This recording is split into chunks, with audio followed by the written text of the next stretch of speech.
Magandang hapon, gabi mga ka-DIY. Ito yung ginawa kong battery EPS.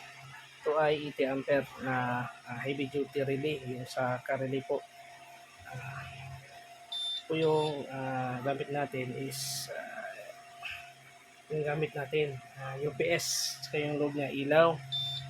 So ito yung B1, so naka B1 tayo, pero ito ay B1 priority. Ito yung B2.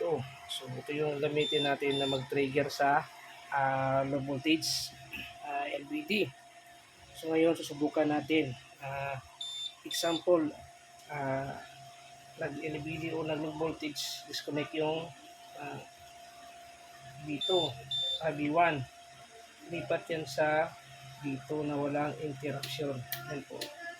Makita nyo, wala pong interruption na nangyayari. So ibalik na naman natin sa B1 kasi nga nag-charge na siya, mataas na yung voltahe niya.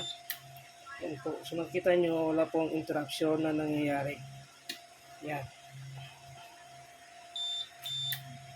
So tested na po. Wala pong interruption.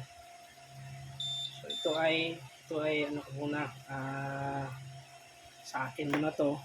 Kung meron mo paggawa, gawan ko, iba naman yung case. Yung case niya is yung distribution box. At kung gamitin ko na relay is yung malaki.